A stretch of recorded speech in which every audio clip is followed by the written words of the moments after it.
Hello and welcome to Mike's Garage. It's cold and no complaints because I know you're in a much colder spot than I am. Everybody seems to be, but it's cold here and we got the heat going in the garage. But if you have already subscribed, thank you very much. If you haven't, please hit the subscribe button. And while you're at it, be sure and hit the notification bell so you're notified every time we put up a new video. Or you can hit the like button too. Okay, thank you for that. Okay, in our last video, I was making a headlight bracket for this brass headlight. And it's done. It's done. I cut it and shaped it and shaped it and cut it. And I did not keep track of my time because I don't want to know how much time I spent making that part. That was an insane thing to whittle out by hand, but I couldn't help myself. Now it's mounted with stainless steel carriage bolts that have been polished, which brings up another point. I got this thing all finished and I showed it to Mike and I said, "Isn't this great?" And he said, "I can polish it better than that." And so he did. And I must say, he did a beautiful job of polishing it. And these stainless steel carriage bolts, he also polished the heads on those.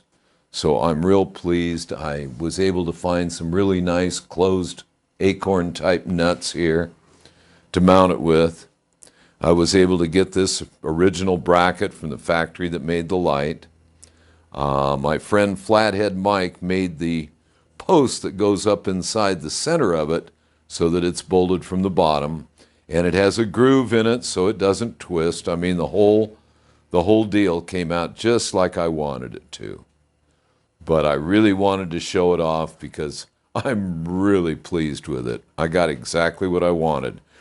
I've got the headlight mounted. I've got it up high enough. I've got enough of the springs and everything on the Springer front end showing so you can see them all. When they're all treated the way I'm going to want them done, it will look exactly like I want it to, and I'm real pleased. So there it is. And for your viewing pleasure, I also, again, left enough room so I can lube these Zerk fittings that go into these two holes. That's why these big arches are in here. And the other thing is I wanted to see the springs. I not only didn't want it to interfere with the springs, I wanted to see the springs. So everything there is visible like I wanted it to be. Anyway, it took a lot more time than I thought it would. But it's done.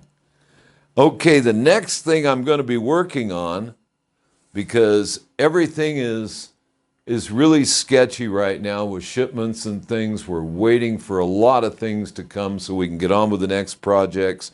In the meantime, I'm getting these little things done that I've always wanted to do. That takes us to the other end of the motorcycle. Let me walk in front of the camera. Now, I've shown this fender before. This is an old Harley fender. It's off of either a knucklehead or a big flathead. And it's a stock fender. It's been bobbed, shortened.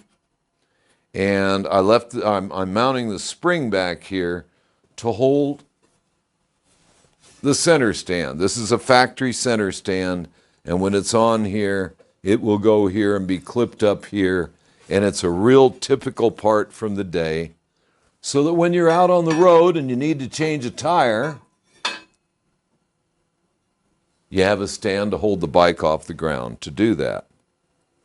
It's a real nice thing. If you ride an old rigid frame, you really appreciate having that stand. So I wanted to show it before I take it off because I'm going to take it off. And this thing, I don't know how many people have owned this fender or the motorcycles it's been on. You never know the history of this stuff. But there's a lot of holes in it. I think a lot of people mounted a lot of stuff. There was an old pillion pad probably mounted here, possibly a rack, but it looks like a pillion pad. This is for the seat springs. These are original holes here. For the the buddy springs like I have on the panhead. So any of these extra holes are all going to get brazed up. Now the average guy would do them with a TIG welder, and I don't TIG weld, but I braze. I'm kind of old school. So I'm going to braze all these holes up I'm not going to use, and then I'll probably create a whole bunch of fresh new ones. And we will have a pillion pad back here. Probably not this one. We'll probably make a new one. But I want to do a bunch of work on the fender, and I wanted to show it before I took it off. I'd like to show the way it's mounted real quick because, again, it'll be off. It bolts right here. This is duplicates of original hardware here. Bolts here to this brace, and it bolts right up here to the frame. And then there's 2 bolts down inside that hold it to the battery tray and oil tank assembly. There's one here and one here. Let me get my hand out of there. Then down at the bottom, there's one more down here that bolts right to the frame. So I'll be taking it off, and I won't be showing taking it off, so I thought I'd show it first to see how all the mounting goes. And I'll take it off, get all the holes brazed, and then try it for another fit and all that before it gets its final body work. But that's about it for today. That's where we're at, going slow. Like I said, there's other projects we need to get into at the same time, but we're waiting for stuff to come back from the machine shop and a few other places. So I'll be getting ready to do that. And until then, see you out on the road.